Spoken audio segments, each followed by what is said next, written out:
الحمد للہ رب العالمین والصلاة والسلام علی سید المرسلین وعلی آلہ واصحابہ اجمعین اما بعد رب اشرح لی صدری ویسر لی امری واحلل عقدۃ من لسانی یفقہوا قولی رب زدنی علما رب یسر ولا تعسر وتمم بالخیر اما بعد اعوذ باللہ من الشیطان الرجیم بسم اللہ الرحمن الرحیم۔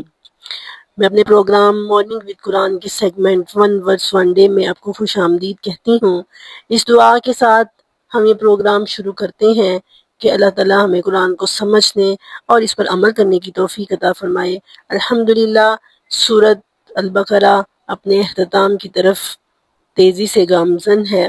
اللہ رب العزت سے دعا ہے کہ وہ ہم نے جو پڑھا ہے، جو سمجھا ہے، اس سے ہماری لائف کو چینج کرنے کا باعث بنائے۔ جہاں جہاں قرآن پاک میں جانی قربانی کی بات ہوئی ہے، وہیں پر ساتھ میں مالی قربانی کی بات بھی ہوئی ہے۔ ہم نے پیچھے پڑھا، ذکر شروع ہو رہا ہے جہاد کا، جس میں اللہ تعالیٰ نے پہلے ایک واقعہ بتایا، اور اس واقعے کے ذریعے اللہ تعالیٰ نے ہمیں یہ بات سمجھانے کی کوشش کی ہے کہ موت سے مت بھاگو۔ جہاں کہیں بھی تم بھاگ کر چلے جاؤ گے، موت نے تمہیں آ لینا ہے، موت کا وقت مقرر ہے، تم اس سے بھاگ نہیں سکتے۔ ایسے ہی اب اس آیت میں جو آج ہم نے پڑھنی ہے نا، اس میں اللہ تعالیٰ نے فرمایا کہ ایسے ہی مال جو تمہاری قسمت میں لکھا ہے، رزق جو تمہاری قسمت میں لکھا ہے، وہ کوئی تم سے چھین نہیں سکتا۔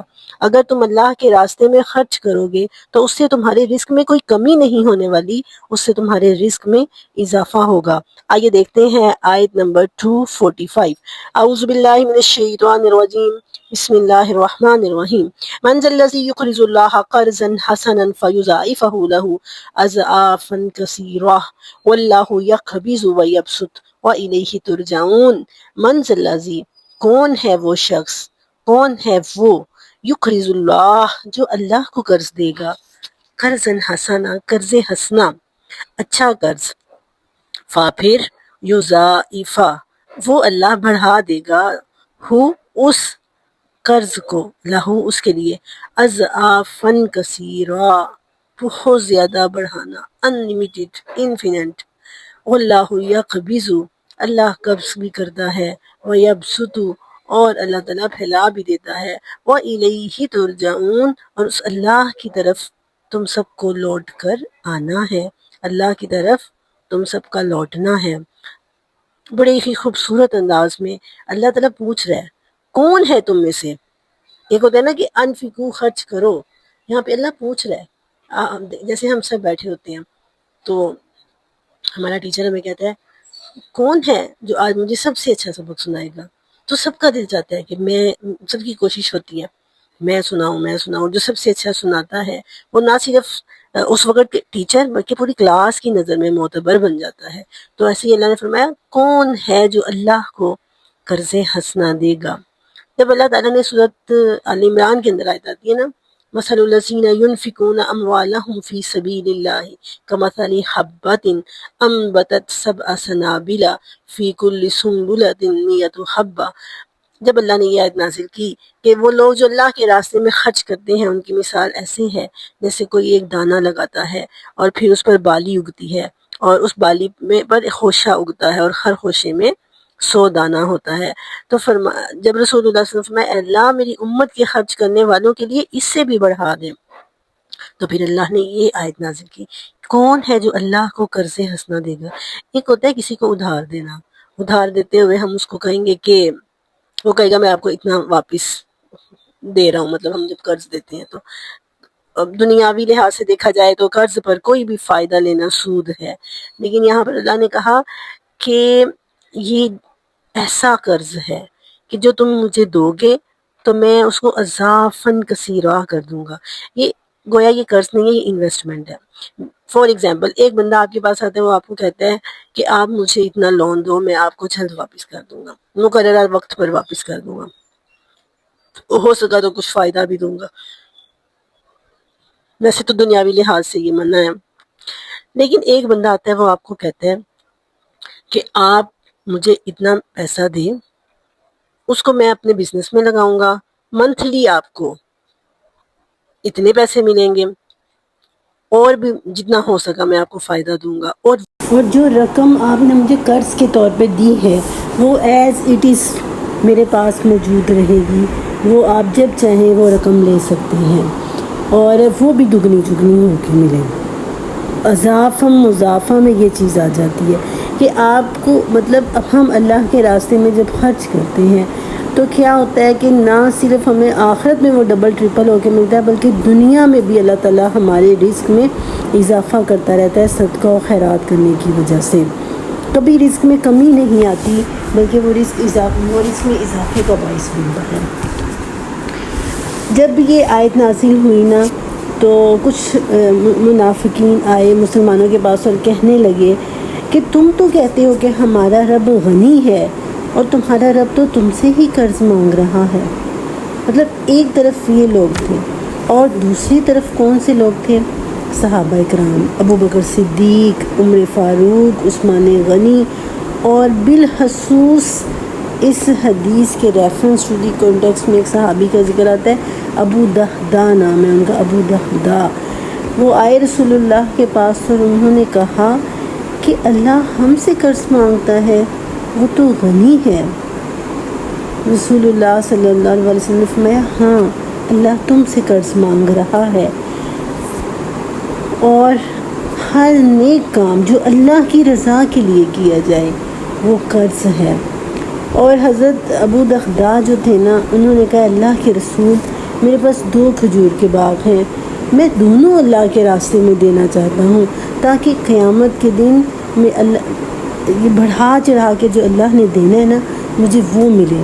تو اللہ کے رسول نے فرمایا ایسا کرو ابو دہدہ، ایک اپنے گھر والوں کے لیے رہنے دو اور ایک اللہ کے راستے میں دے دو۔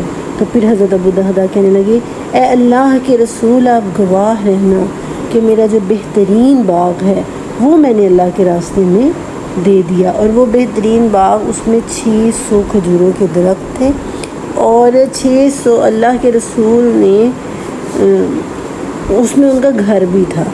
وہ گئے، انہوں نے اپنی اہلیہ سے کہا کہ یہ گھر بھی خالی کر دو، باغ میں انٹر بھی نہیں ہوئے، انہوں نے کہا کہ یہ میں نے اللہ کے راستے میں دے دیا ہے۔ تو ان کی بیوی کہنے لگی ضرور کوئی ایسی بات ہوئی ہے جس کا ان پر اثر ہوا ہے، تو یقیناً آپ نے بہترین سودا کیا ہے۔ اس گھر سے ان کے گھر والے باہر آ گئے اور وہ باغ انہوں نے اللہ کے راستے میں دیا، اور اللہ کے رسول نے فرمایا کہ جتنے کھجوروں کے درخت ہیں کم من اقض قداہ، اپنے لیے اتنے ہی تم نے جنت کے باغ تیار کر لیے ہیں یا جنت میں گھر تیار کر لیے ہیں۔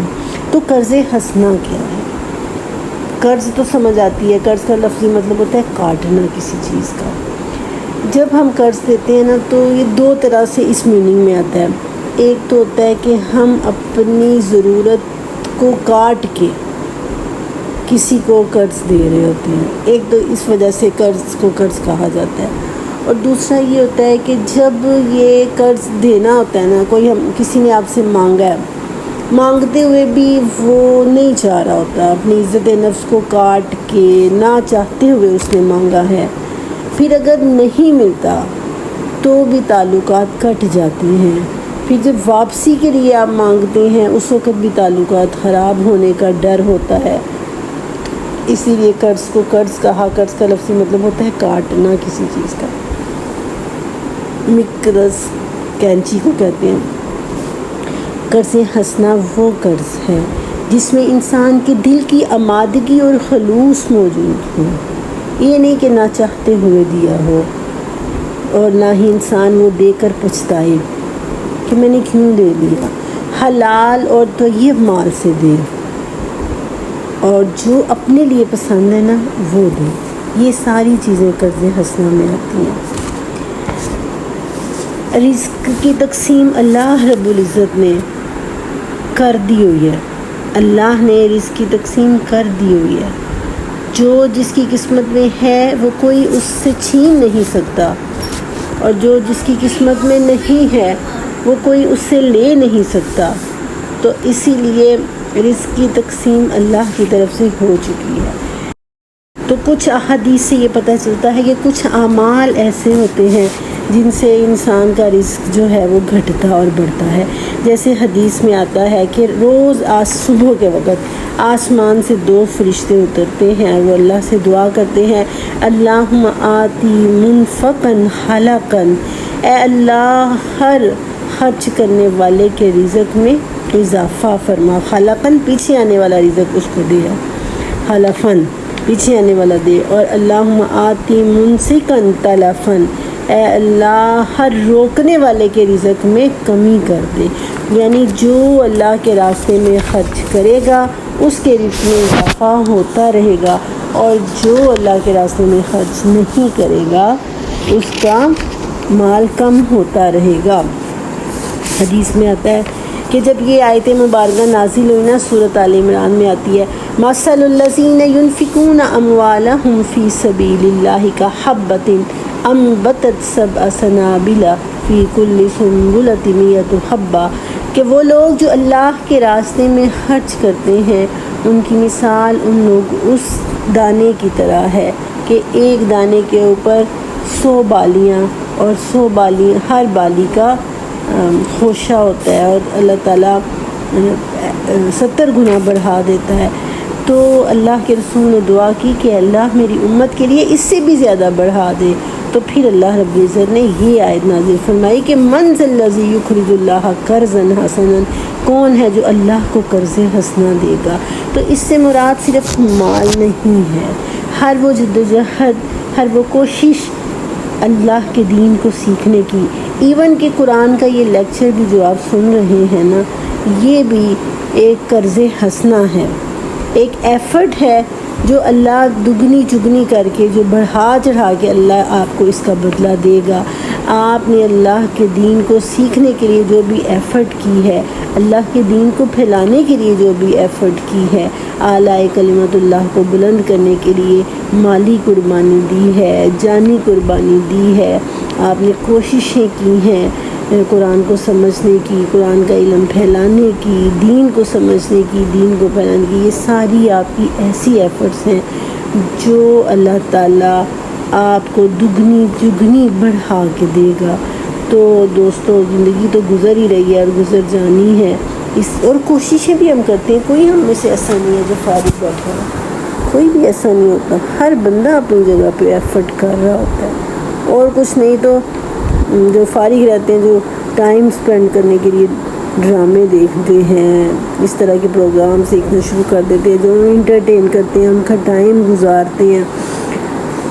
تو وہی اگر ہم اللہ کے دین کے لیے ٹائم نکالیں، اللہ کے دین کے لیے ایفرٹ کریں، تو وہ ہمیں کل قیامت کو دگنی چگنی ہو کے ملیں گی، اس صحابی کی طرح جس نے اپنے کھجوروں کا باغ اللہ کے راستے میں دیا، تو اللہ کے نبی نے فرمایا ہر کھجور کے بدلے ابو دہدا کو اللہ کے ہاں باغات ملنے والے ہیں، باغ ملنے والے ہیں۔ تو آپ دیکھیں 600 درخت تھے، 600 باغات، اور پھر جنت کے باغات۔ تو اللہ تعالیٰ کا یہ وعدہ ہے کہ جو اللہ کے راستے میں خرچ کرتا ہے، اللہ اس کے رزق میں کبھی کمی نہیں آنے دیتا، دنیا میں بھی اور آخرت میں بھی اللہ تعالیٰ اس کو بڑھا چڑھا کے دے گا۔ اور جہاں کہیں جانی قربانی کی بات ہوئی ہے وہاں مالی قربانی کی بات ضرور ہوگی، کیونکہ جب جان کی قربانی دینے کا وقت آتا ہے، یعنی کہ جنگ کرنے کا جب وقت آتا ہے، جہاد کرنے کا وقت آتا ہے، تو اس وقت بھی ضروری ہے کہ مالی قربانیاں بھی دی جائیں۔ آپ دیکھیے غزوہ تبوک کا مرحلہ، موقع یاد کریے کہ جب صحابہ کرام جانی قربانیاں دینے کے لیے تو تیار ہوئے، پہلی دفعہ ایسا ہوا تھا نا کہ مدینہ کی سرزمین سے نکل کر باہر جانا تھا اور غیر ملکیوں سے جنگ کرنی تھی، تو اس سے پہلے کیا ہوا؟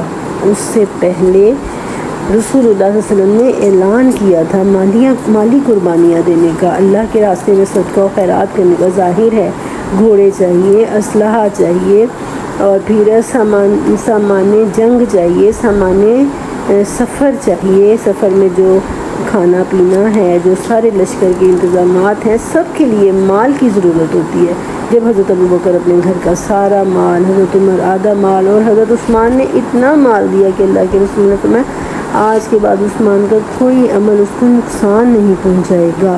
تو جہاں پر بھی جانی مال کی ذکر ہوگا وہاں پر مالی قربانیوں کا ذکر ضرور ہوگا۔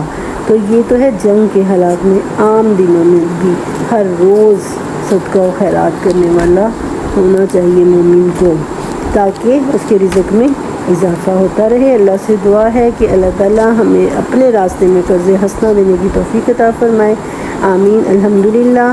سورۃ البقرہ کی آیت نمبر 245 آج ہم نے سمجھی ہے، سمجھنے کی اپنی استطاعت بھر کوشش کی ہے، اور انشاءاللہ جلد ہی ہم سورۃ البقرہ کے اختتام تک پہنچیں گے۔ اللہ سے دعا ہے کہ وہ ہماری صدنہ سی کوشش کو قبول کرے، آمین۔ وآخر دعوانا ان الحمدللہ رب العالمین، وما علینا الا البلاغ المبین۔